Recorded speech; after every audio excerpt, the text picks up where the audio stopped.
Hello, everybody, and welcome back to another discussion around the Aries North Node and Libra South Node. I am recording this on July 19th, 2023. So at the time of recording, the nodes have been in Aries and Libra for 2 days.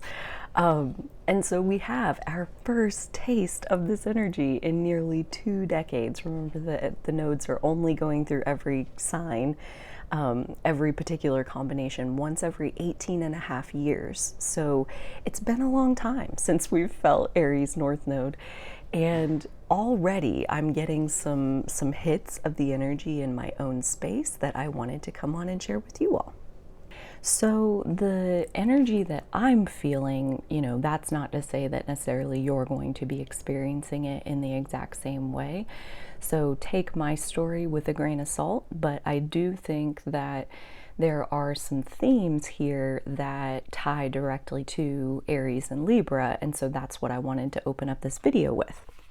So the first sign of the Aries North Node is that our anger is intensifying, meaning that a couple of different ways that could play out, probably infinite ways it could play out, let's be real. But the couple main ones that come to mind. Number one, something that you were already mad about, that you knew you were mad about, it is suddenly fueled. It's suddenly just bigger and more at the forefront of your consciousness. The other option could be something that you didn't even know you were mad about that comes freshly into your consciousness, and the effect is so much bigger and more powerful and more intense in the anger department than you yourself are personally used to. And that second one was my experience a couple of days ago. When the node shifted into Aries and Libra, we happened to have that coincide with a Cancer new moon. So we had not only the nodes making this shift that, they only go through those signs every 18 and a half years. So it takes 18 months for them to go through each individual chapter. So for the last 18 months, we've been Taurus, Scorpio, and now we have 18 months coming to us of Aries and Libra. And I don't think that what I felt on Monday when the node shifted and the Cancer new moon happened, I don't think that's going to be the last time that I have something bubble up from my past, something.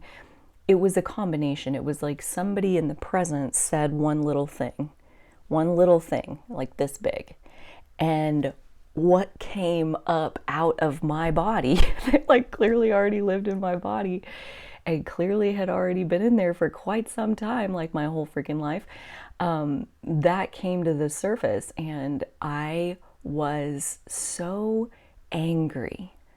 Oh my God, I couldn't even tell you the last time, other than this past Monday, a couple days ago, the last time I was that mad. And my anger had a lot of different targets, and probably the most painful one was myself. I was mad at myself for all kinds of things, and it was like I say, it was intense. It was an intense amount of anger pointed in all of these different directions. And it's very interesting because I know from studying emotions, and every single emotion has a function, right? There's nothing that we feel that isn't for something. Emotions are incredibly practical. So what is anger? What is that for? And as it turns out, anger is our mechanism that lets us know our boundary has been crossed. And what is a boundary? It's a line in the sand as far as what you are willing to accept and what needs to stay on the outside of your personal experience. And a lot of the things that I was angry about were things that happened during my childhood, was treatment when I was a child. And, at that point, if there is a child out there somewhere who's really talented with their boundaries, kudos, and I would love to see that. But, I think for the most part, we come in as little sponges and we absorb whatever's handed to us. And so the concept of boundaries when you're 4 is not really a thing. So, let yourself off the hook for that one if you can. Like I said, my anger was a lot pointed at myself. And that was definitely the hardest part. But as I did sit with it longer, it did illuminate some of those Libra South Node themes of, I don't want to be treated this way. I don't want this type of behavior in my life experience, aka like this behavior is crossing my boundary. I need it to not do that. And so realizing that is what anger is for. Anger is to let you know that your boundary has been crossed. So anger, while that's definitely the Aries North Node signature, it looks like, oh shit, I'm just fucking pissed again. Okay, and one, like, let's all try to destigmatize anger as best as we can. There's a big difference. There's a Grand Canyon size difference between anger and violence, right? Like, it's okay to be angry, but as soon as you start making a weapon, that's where we know that we're tiptoeing into some tricky territory, right? So anger is not a problem. Violence can quickly get out of hand and can easily land on a target that you did not intend. And that's where violence can be very not the greatest approach to solving our life issues. But to, allow ourselves to feel our anger and to let it come up within us, and then ask ourselves, like, that Libra South Node question, like, what treatment within this situation am I clearly not okay with? Clearly, that's what our anger is it's a clarifying agent. It burns away the illusion and lets us know in that instant that the anger flushes our entire system, lets us know in an instant what is and what is not okay with us. And so that's a powerful and a very helpful indicator. So anger is on the rise. So the next piece of that, okay, and I will say, just to add on to that just a little bit to kind of like bridge us into this next topic, is that, their anger is an extreme response, okay? And go with me for a second. And what I mean by that is that typically, like, let's say it's a fresh scenario with fresh behavior that you've never encountered before. Typically, the very first lines or the very first time somebody like kind of crosses your boundary, mostly we have smaller emotions for that. We have annoyed, we have aggravated, we have frustrated, we have feeling like this is less than ideal. Like, there's so many littler emotions than anger.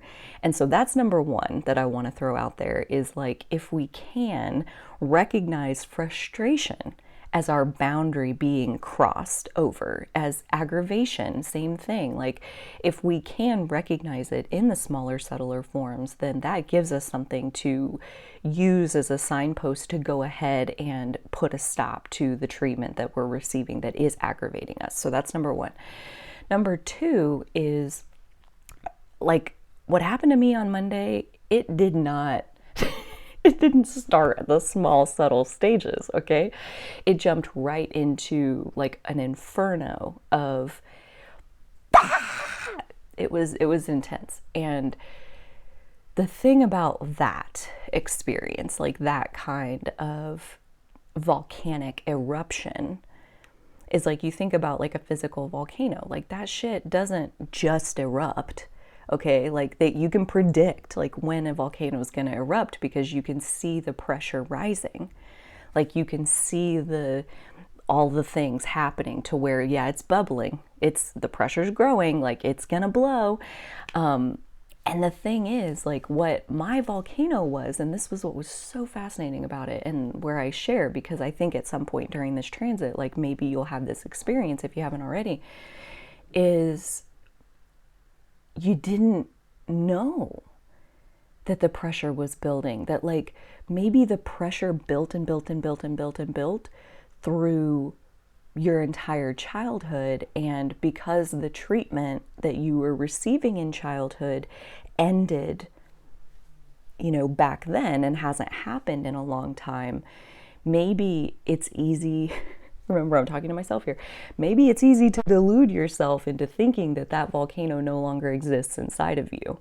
But if the pressure has been stacked up, if the mistreatment has been stacked up and then never dealt with, that volcano lives in there. It lives in there already, right now. If it hasn't already erupted, it's already in there. If there was mistreatment that was never addressed, injustice to you personally that was never rectified, that is a volcano waiting to explode. And somebody can come along and say something this big and yeah, it's an intense experience. But again, it's information. So if we can find a smaller, subtler road sign, we do. And if we jump straight into the anger inferno, we do. And all the while, we're reading those road signs for information about what is it that is so not okay with me that it's causing me to react like this. And mine was deep down, I know that I deserve better. I know that I don't deserve to be treated like this. I don't deserve to be whatever, yada, yada, yada, yada, yada. So that's number one, is anger is intensifying, and that there are lighter shades of anger that we may also encounter during this transit. And I tie that in there because number two is feeling guilty in the aftermath of whatever kind of outburst, whatever kind of, basically like that all happened on Monday, the volcano version.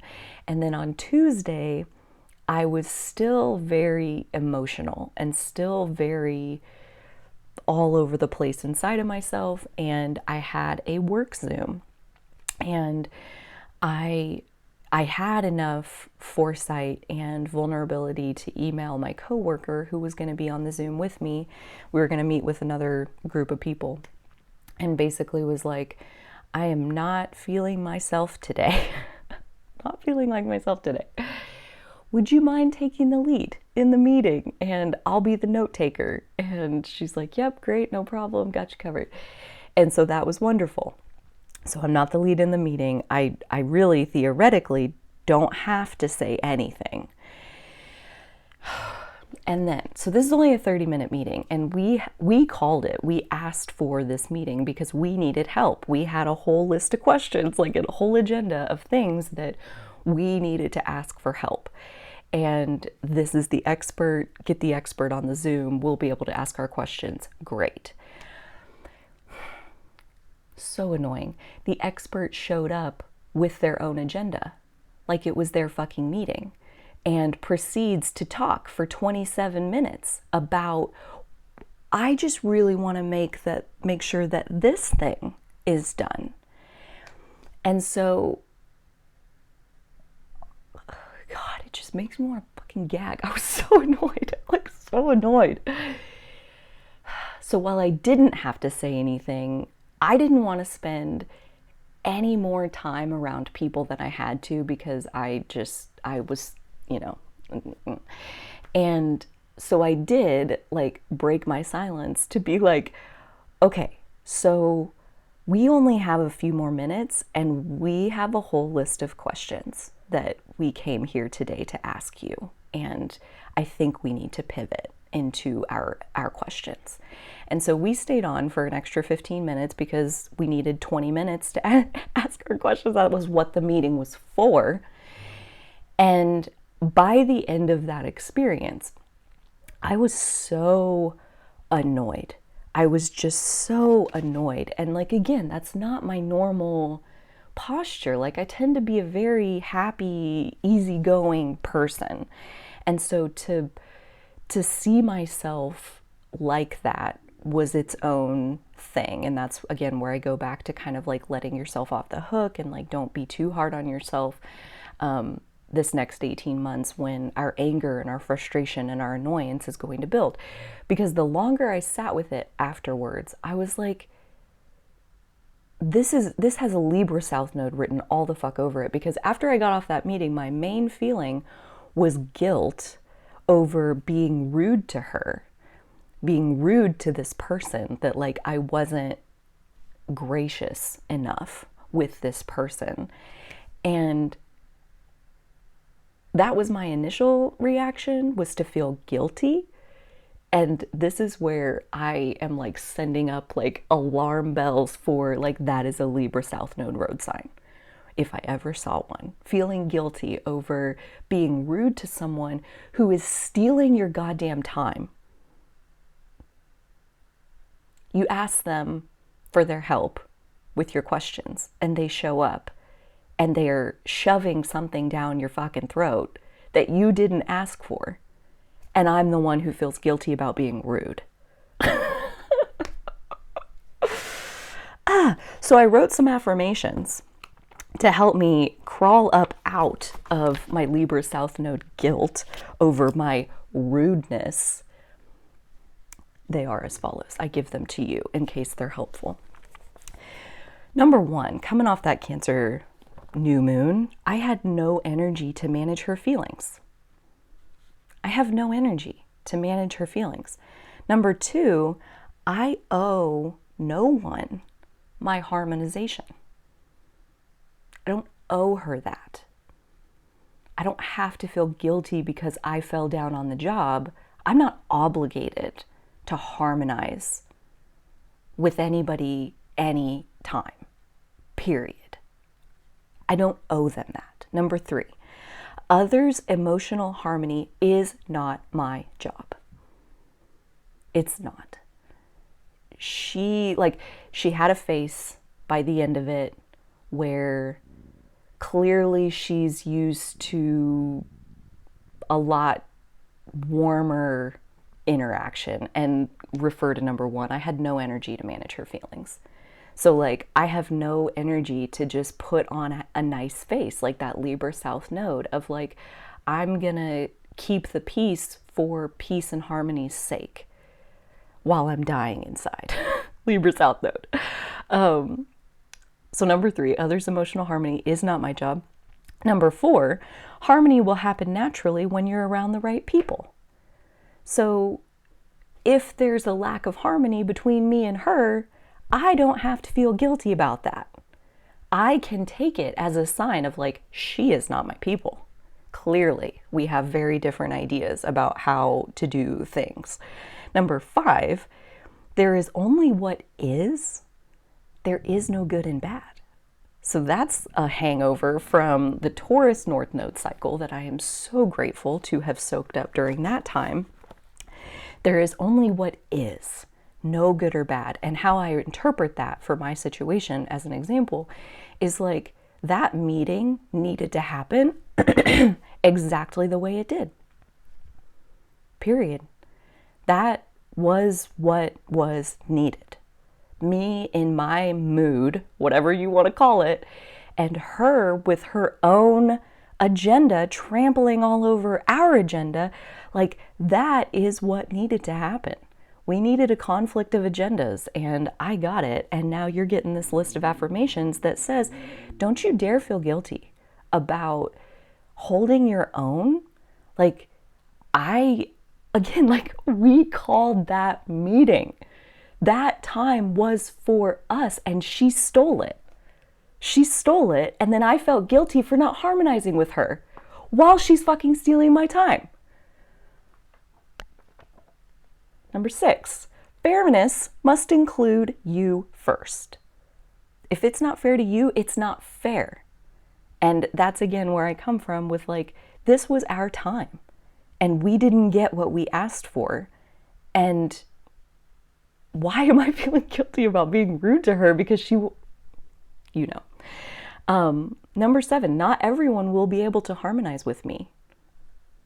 I mean, that's true. Like, if I come in there with an agenda of like, this is why I asked us all to be here today, and then somebody else comes in with their own agenda of like, well, I don't care about that, this is what I want the meeting to be, we're gonna have a hard time harmonizing unless I drop my freaking agenda and just come over there and let her take up my time and, you know, make me listen to whatever it is that she thinks I need to listen to and not give me anything that I asked for. Like, the only way we are going to harmonize is if I give up my position. And I'm not going to, because it's too mad, obviously. So yeah, not everyone will be able to harmonize with me. Number eight, guilt is specifically a South Node indicator. It's a symptom of programming. Guilt is a symptom of your programming. Guilt is an excellent road sign to let you know that you are trying to live up to other people's expectations instead of simply being yourself, Aries North Node. Number 9, I'll never know the reason the interaction needed to happen exactly this way, but I trust it's the case. Number 10, I don't have to spend my love on things that don't feel good to me.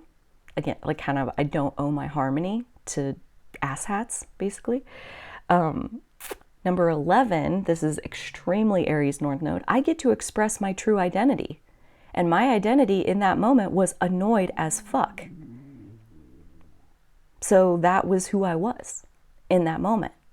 And I didn't shave it off, again, because of number 1, I had no energy to manage her feelings.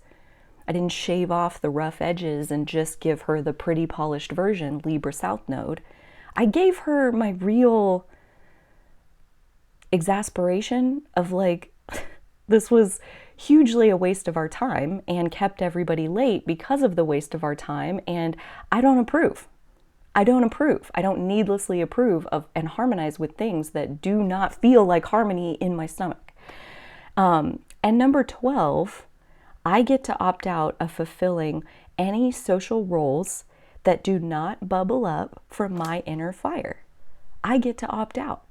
I get to opt out of being the schmoozy schmoozerson with the happy mask on just because she thinks she did a great job showing up and commandeering the meeting.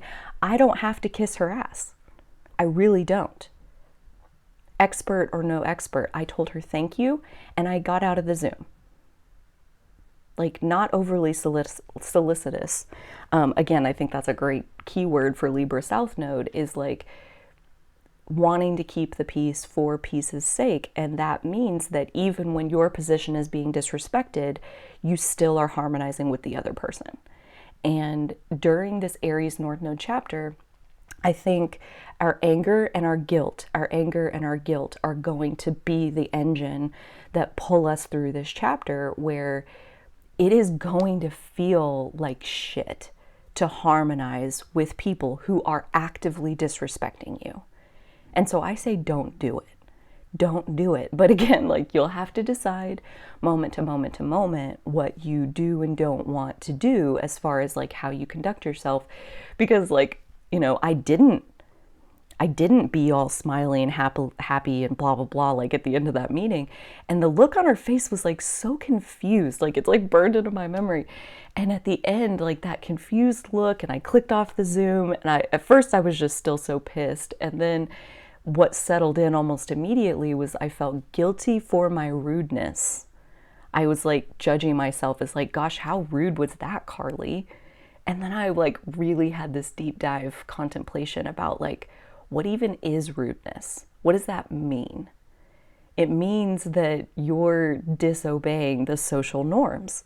It means that you're not tap dancing the way a good monkey should, you know? And to be rude, like, it's such a subjective judgment call, and again, prioritizes social norms over your true identity. And so I'm not saying it's easy to unravel that guilt that might come with like, oh, I was too aggressive, or I was too hostile with them, or I was too blah, blah, blah, blah, blah. Like, again, that's all Libra South Node untangling our conditioning, and that's what this chapter is for. So the other thing that I want to talk about that I think goes along really well with this is Pluto.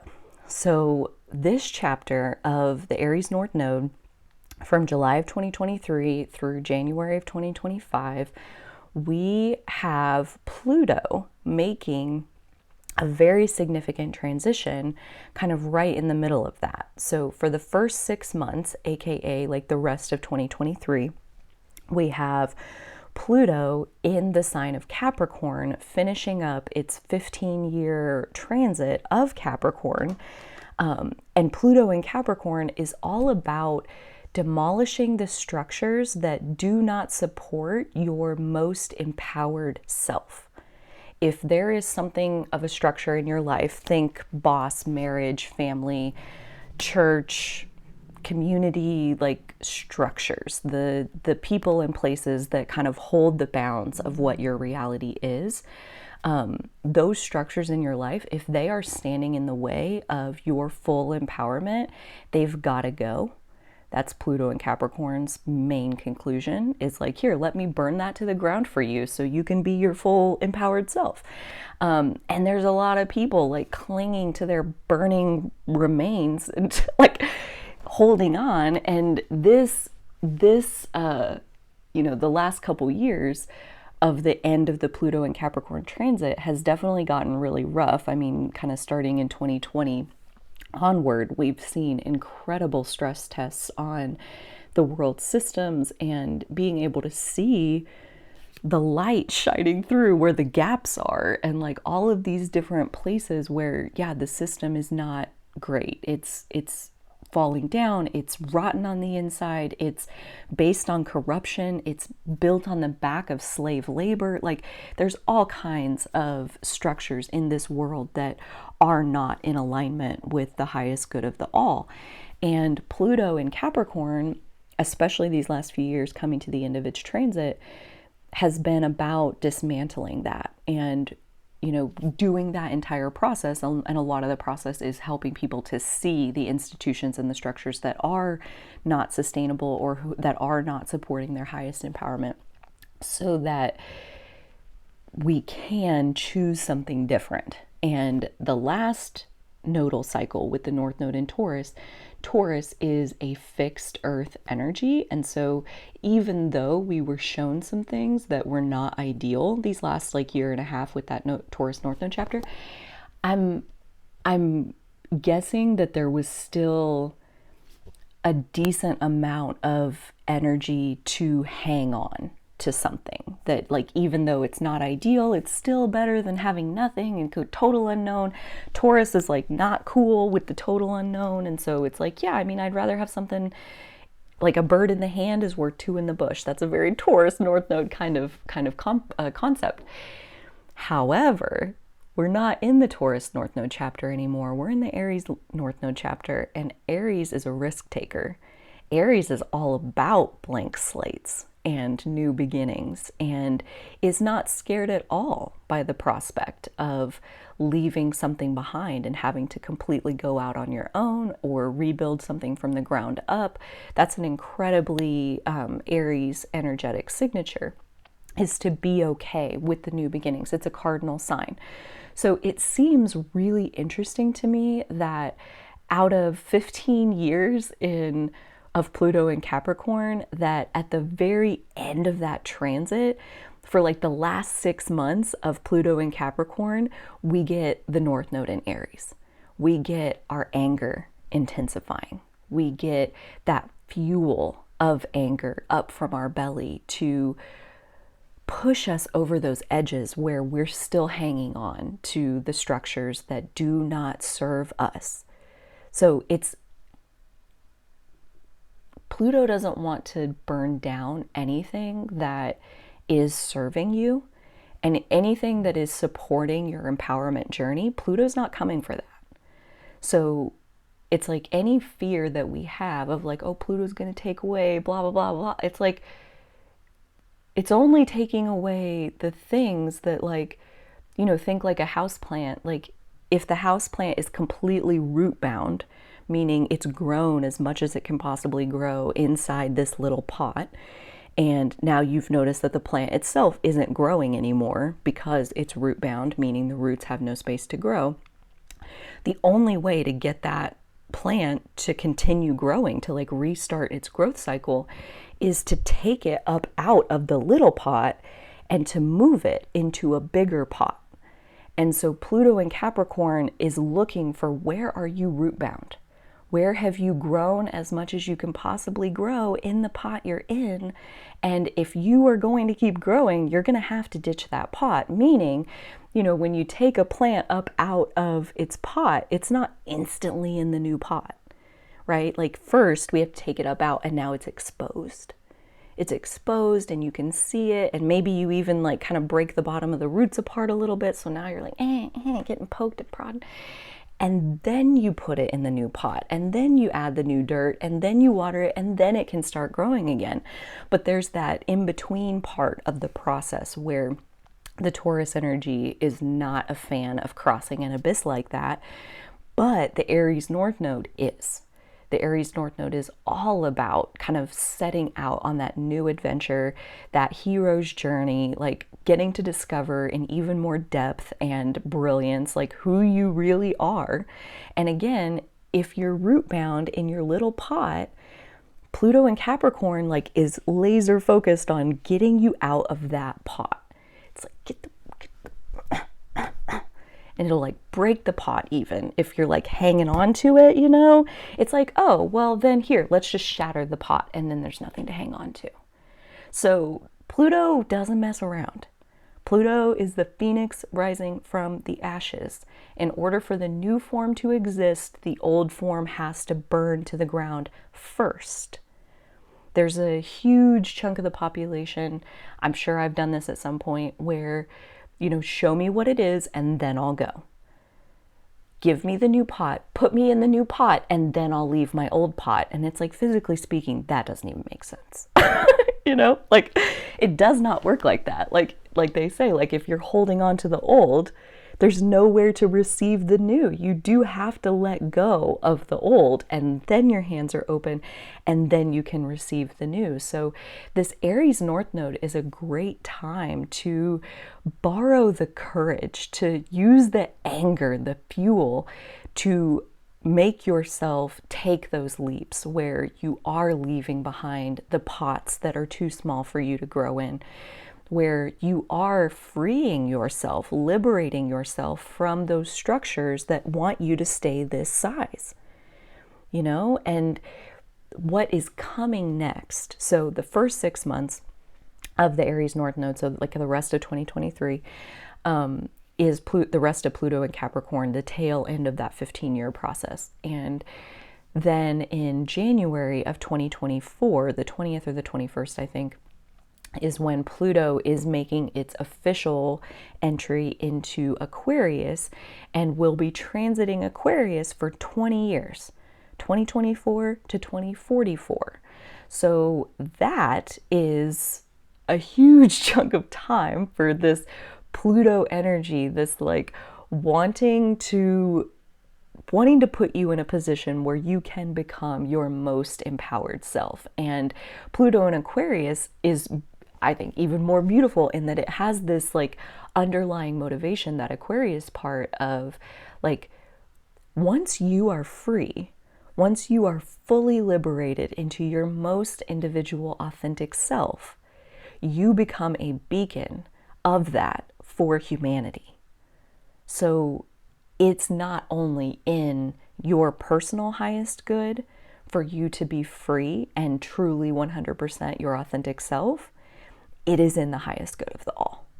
And that is why cosmic forces will smash your little pot so you can get in the bigger pot, because that's what humanity needs from you, is for you to grow into your full, most empowered self. So the last year, January 24 to January of 25, the last year of the Aries North Node cycle, will be Pluto in Aquarius.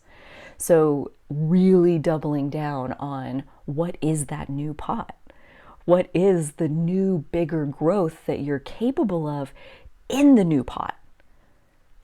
We don't know until you go get in the new pot. So we got to leave behind the small pots and let go of those structures that are limiting your personal empowerment journey. And the last piece that I do want to talk about just a little bit here, there's a ton of videos out there about Venus retrograde, so I'm not going to go into a whole lot as far as like what exactly Venus retrograde is, but I am going to tie it in here with the nodes because I just think like the timing of it is so friggin' perfect. And I am going to like tie in 2 different Venus retrograde cycles. So that only happens like once every 18 months, once every year and a half. So it is interesting that like right now, you know, what else happens every 18 months? The nodes change signs. So the last time we had a Venus retrograde was right before slash like leading up to the North Node moving into Taurus. And that Venus retrograde was in Capricorn at the end of 2021. And that was really interesting because the Taurus North Node, Taurus is ruled by Venus. And so right before we go into the Taurus North Node cycle, we have this Venus retrograde in this Earth sign that is making this connection to this Taurus North Node, the North Node transiting this Earth sign. And so the ruler of the North Node going through its retrograde in an Earth sign, and like at the very beginning, so like it was like we got to have this like almost like a windshield wiper effect with that Venus retrograde to like kind of clear some shit away that is really standing in the way of our inner peace with the Taurus North Node. And now here we are again with our Venus retrograde setting itself up. Venus, at the time of recording this, July 19th, Venus is about to go retrograde here in a few days, and it'll stay retrograde for a few months. And we have it happening again, that Venus is going retrograde in a fire sign to open up the North Node moving into a fire sign. And this time, though, the other piece that I think is really interesting is Venus was the ruler of the Taurus North Node and is now the ruler of the Libra South Node. So there's a big difference if you have the planet ruling the North Node or the South Node. I talked about this a little bit in my Taurus North Node deep dive, where it was like, you know, the ruler of the North Node is building and expanding and kind of like taking what they already have and nurturing it and nourishing it and getting it to grow and like all of this. And then the ruler of the South Node is like trimming shears that's going to town, like chopping things all off of there. Like, no. And that's the South Node process of that purge, that getting rid of the parts that aren't really you. So the last 18 months, we've had Venus ruling the North Node. So Venus like getting really, really built up and really felt into and really used as our primary vehicle for expanding and feeling into ourselves and feeling into our inner peace. And it's been a beautiful cycle. And now we have this Venus retrograde kind of like really creating a hard stop between Venus as the ruler of the North Node and Venus as the ruler of the South Node, because those again are two very different things. So the first 4 months of this Aries North Node chapter, we have the ruler of the Libra South Node in its retrograde in Leo, and then it'll take off again, and almost, I mean, immediately within a couple months, so like end of this year, very beginning of next year, we'll have Venus conjuncting conjoining, I guess I should say, Venus conjoining the Libra South Node in Libra, and that will be happening after this whole retrograde. And will be kind of like a high point as far as like what is Venus retrograde showing you about the ways you harmonize, the ways, you know, Venus ruling Taurus is much more about harmonizing inside of ourselves, and Venus ruling Libra is much more about harmonizing with other people outside of ourselves. So inner harmony versus outer harmony. And this last 18 months, we've been building up our inner harmony, and now we're here to like take the purge even deeper by looking at all the ways that we harmonize with the outer world and asking ourselves, is that really what you want to be doing? Like my story from the very beginning, like, do you want to like kiss somebody's ass just because like, oh good, you showed up today? Like you didn't do anything like what I asked you to do, but you were here, so here's your gold star. Like, not me. I'm like, if this doesn't serve me, if this isn't what I want to be spending my time on, then I don't owe you a parade of praise and flowers and ponies and rainbows. Like, I just don't owe you that. And I'm not going to spend my precious little energy harmonizing with things that do not bring value to me, that do not serve me, that do not serve the purpose of why we're here, that do not serve, like, they're all the way over there. And it's like, okay, so at that point, this is the whole gist of the Aries North Node, Libra South Node, that like the whole energetic dynamic is that the Libra South Node wants to harmonize with the other at all costs, at all costs. And the trick with the Aries North Node is that the cost will become too expensive, meaning it will hurt you too much to harmonize with them. It will grate on your soul. It will tear you apart inside. You know, like, here's your position of inner peace and autonomy and sovereignty. And over there is the other. And that Libra South Node wants to run right over there and harmonize with the other and make sure that the other is happy and peaceful. And that way the environment can be happy and peaceful. And the Aries North Node is going to feel like you're abandoning yourself when you run right over there to harmonize with someone who's doing something that does not matter at all to you. You're abandoning your own position. And then who's guarding your position? Nobody. Nobody. Nobody's on your side. And it is going to get too painful to continue harmonizing with things that don't actually harmonize with you. That level of dissonance drive you insane. So I wouldn't recommend it. I wouldn't recommend kissing ass just for the sake of keeping other people happy, even though that's essentially what our social norms dictate, you know? Like, especially I found, like, I grew up in the Midwest and that's where I live now. It's like, if you don't smile at every single person you meet, you look pissed. Like, if I see somebody in the grocery store and they're walking and they look at me and they don't smile, I'm like, oh, are they mad at me? Right? Like, that is the level of social conditioning that, like, you are expected in most cultures to put on a happy face. And if you don't feel happy, then put on your happy face anyway, because that's what the rest of us need to see from you. You're really dragging down the mood.